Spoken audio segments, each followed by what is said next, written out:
출애굽기 28장에서 29장까지의 말씀 우리가 함께 읽었습니다.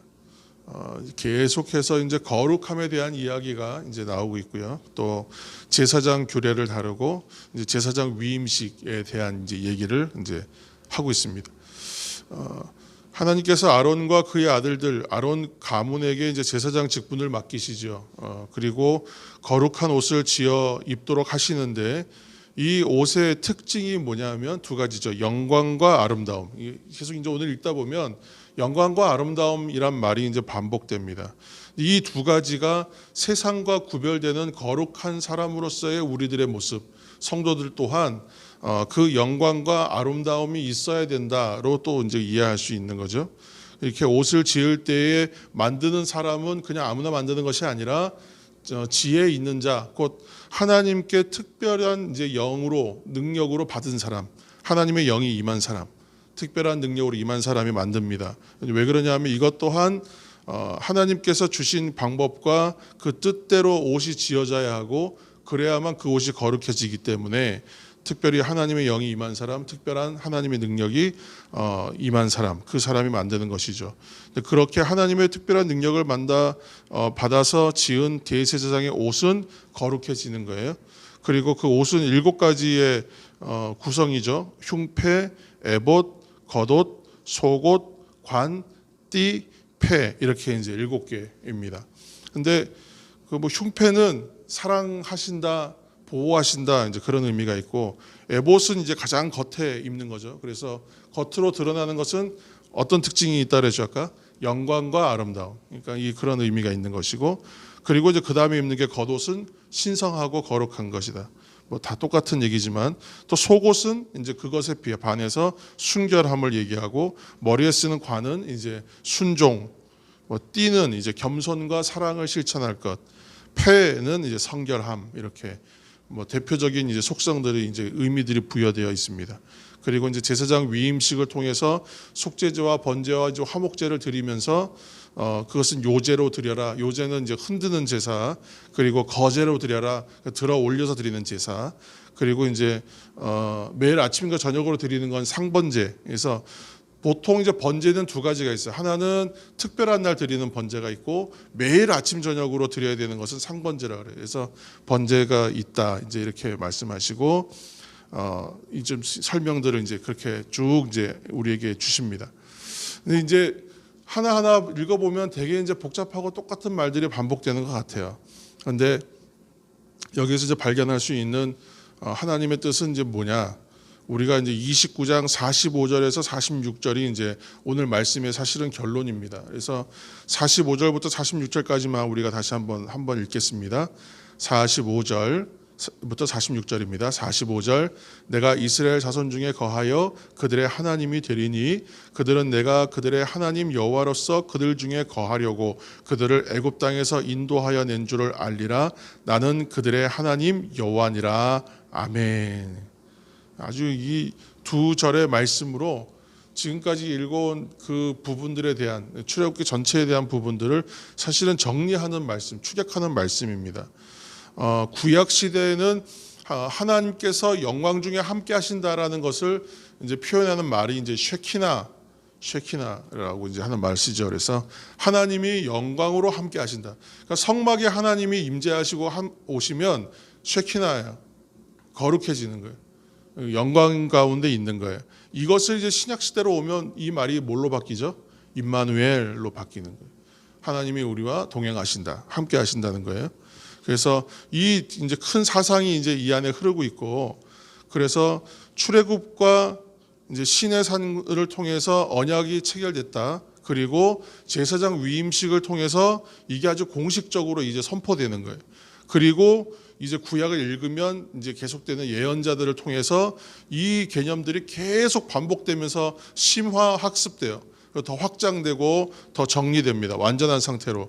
그리고 나서 최종적인 성취가 예수 그리스도를 통해서 성취되는 거예요. 성경은 그러한 거대한 구조를 가지고 있어요. 그래서 계속 이 관점을 가지고 읽어가다 보면 물론 이제 성경 읽는 재미와 즐거움도 있습니다만 하나님께서 이것들을 통해서 나에게 주시는 말씀이 계속 점층되고 완성되어지고 심화되어지고 구체화되어지고 그리고 이제 확신 있는 말씀으로 바뀌어요. 그러니까 성경을 몇 번 읽었느냐가 중요한 것이 아니라 성경의 말씀을 우리가 어떻게 읽느냐가 사실은 더 중요합니다. 한 번을 읽더라도 정확하게 읽어내는 것이 중요합니다. 그래서 조금 이 새벽에 다루기는 어렵지만 계속 이 객관적인 얘기를 자꾸 드리는 이유가 뭐 일종의 강해지요. 좀 아직은 우리가 좀 깊이까지는 못 들어가지만 이렇게 다뤄야 되는 이유는 이렇게 읽다 보면 이제 보이기 시작합니다. 더 보입니다. 그래서 하나님께서 우리에게 주시는 은혜들을 오늘도 발견하는 은혜가 있기를 예수님의 이름으로 축원합니다. 근데 내일은 이제 안식일에 대한 얘기를 이제 또 하게 되겠지만 지금 하는 모든 얘기가 사실은 거룩이란 주제에 맞춰져 있습니다. 성막은 거룩함으로 구분된 것이고 그 안에 있는 모든 물건은 성물이라고 말씀드렸습니다. 왜냐하면 애굽에서 종살이하던 백성들을 죄악된 애굽에서 그 삶에서 인도하여 내시는 그 자체가 거룩한 행동이거든요. 그리고 거룩한 산이라고 해서 성산으로 구별된 신의 산에서 언약을 맺어요. 그래서 이스라엘이 거룩한 백성이 되죠. 그 열방과 구별된 백성으로서 살 수 있도록 주시는 게 십계명과 율례입니다. 그래서 하나님은 그 백성들이 이렇게 자라가고 성장해가고 그 기대하는 마음으로 이 말씀들을 주신 것입니다. 그리고 거기에서 주된 포커스는 뭐예요? 다른 신이 아닌 오직 여호와 하나님만 섬기라, 그거잖아요. 그래서 그렇게 할 수 있도록 하기 위하여 만들어 주시는 게 성막입니다. 이 성막은 백성들의 약속의 땅으로 들어가고 하나님의 성민이 되기까지는 동행하시는 거예요. 따라가서 계속 같이 하신다는 거예요. 그래서 하나님의 영광의 임재로 함께 하신다, 쉐키나, 또 임마누엘 하신다, 동행하신다, 그 의미가 신약 시대에 오늘 우리들에게까지 계속 이어지고 있습니다. 근데 이제 이 성막에서 그런데 예배를 드리려고 하니까 필요한 사람이 있습니다. 바로 제사장이잖아요. 그 제사장은 모든 백성들을 대리하여 하나님께 나아가서 희생제물을 드리는 사람이었습니다. 그렇기 때문에 제사장이 접촉을 해야 돼요. 하나님과 접촉해야 하고 또 거룩하게 구별한 제물과 접촉해야 돼요. 그러니까 제사장은 무조건 거룩해야 되는 거죠. 그래서 제사장의 거룩함에 대하여 뭐 지금 위임식을 포함하여 복장 뭐 어떻게 해야 되는가 굉장히 세밀한 규정들이 나오고 있습니다. 그런데 여기 중에서 보면 딱 세 가지의 포커스가 나옵니다. 세 가지 중요한 그 세 가지가 나오죠. 첫 번째는 뭐예요? 씻는 거. 뭘로 씻습니까? 물로 씻죠, 그죠? 그리고 나서 뭐를 발라요? 관유, 말이죠. 기름을 바르죠. 그리고 이들의 그 희생제물을 드릴 때 뭘 드리는 거예요? 결국은 피예요, 그렇죠? 그러니까 세 가지 물질이 중요해요. 세 가지. 그래서 물과 기름과 피예요. 오늘은 이 세 가지를 좀 묵상하려고 합니다. 우리가 이제 거룩함에 대해서 얘기할 때에 한 가지 큰 포커스가 또 있죠. 하나는 뭐냐면 거룩하게 하셨다고 해서 그 자체가 거룩한 건 아니에요, 사실은, 그죠? 하나님이 성막 거룩하다고 해서 성막 자체가 거룩한 건 아니에요. 왜냐하면 하나님이 거룩하다고 하시니까 거룩해지는 거예요. 그 자체로는 거룩할 힘이 아무것도 없어요. 아무리 깨끗하게 물로 씻고 피를 바르고 이렇게 하고 기름을 뭐 발라도 그 자체로는 거룩한 건 아니에요. 그런데 하나님께서 그렇게 하고 그렇게 하면 거룩하다 하셨기 때문에 거룩해지는 거예요. 그런데 나중에 이 정신을 잊어버리고 나면 뭐가 남죠? 형식만 남는 거예요. 그러니까 피를 바르면 되고 기름을 바르면 되고 물로 씻으면 된다고 생각하는 거예요. 그건 아무 소용이 없는 거죠. 그러니까 하나님이 함께 하시지 않으면, 쉐키나 하시지 않으면 아무 의미가 없어요. 임마누엘 하시지 않으면 아무 의미가 없어요. 오늘날의 교회도 마찬가지예요. 건물, 사람, 모임, 뭐 프로그램 아무 의미가 없어요. 하나님 함께 하시지 않고 성령의 임재와 동행하심과 성령의 능력이 임하지 않는 교회, 그 장소는 거룩하지가 않습니다. 그러니까 오늘날도 결국은 뭐냐면 결국은 하나님, 결국은 주님이 거기로 가야 되는 거잖아요. 그런데 이제 그래도 세 가지, 오늘 물과 기름과 피라고 얘기했는데 이 세 가지의 이제 포커스가 있습니다. 오늘날 그리스도인들도 물과 피와 기름, 이 세 가지에 좀 집중해야 되는 것이죠. 그러니까 이 의미를 좀 생각해 보면 하나님께서 원하시는 것이 뭐냐는 거예요. 물은 성결하라, 정결하라는 의미이겠죠, 그렇죠? 피는 뭐겠어요? 속죄하는 것이, 씻어내는 것이, 이것도 씻어내는 것입니다. 그런데 피는 생명과 연관이 있어요. 그러니까 온전하게 다 내놓아야 될 것이에요. 생명에 관련이 있으니까. 결국은 충성하라, 순종하라는 의미로 갈 수밖에 없습니다. 그런데 이 모든 일들이 뭘로 가능해지냐? 기름으로 가능해지는 거예요. 기름 부으심으로, 성령의 능력으로 가능해집니다. 그러니까 오늘날 성도들도 어떻게 살아야 하는가?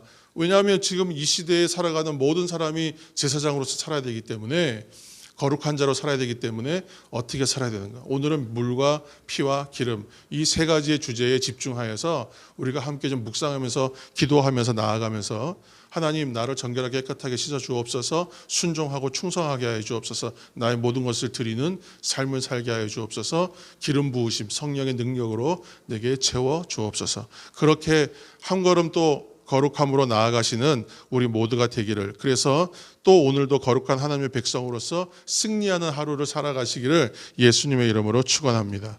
함께 기도하실 때에 이 세 가지, 물과 피와 기름 세 가지 우리가 집중하면서 함께 그렇게 기도했으면 좋겠습니다. 결국은 주의 은혜로 우리가 기름 부음받은 백성이 되었습니다. 부름받은 백성이 되었습니다. 거룩한 성도의 삶을 감당하기 위하여 하나님 정결함으로 헌신의 신앙으로 나아가려고 합니다. 성령의 기름 부으심을 허락하여 주옵소서. 오늘도 늘 동행하여 주시는 하나님 성령의 은혜로 구원받은 백성으로서 거룩하게 살게 하여 주옵소서. 신실하게 살아 오늘도 승리하는 한 걸음 내딛게 도와주옵소서. 함께 기도하실 때에 함께 중보해 주실 제목이 있습니다. 가정의 환우들을 위해서, 어려운 이웃들을 위해서, 흩어진 우리 성도들을 위해서, 코로나를 힘든 모든 가정들 극복할 수 있도록 도와주옵소서. 이 시간 함께 우리 통성으로 기도하며 나가겠습니다.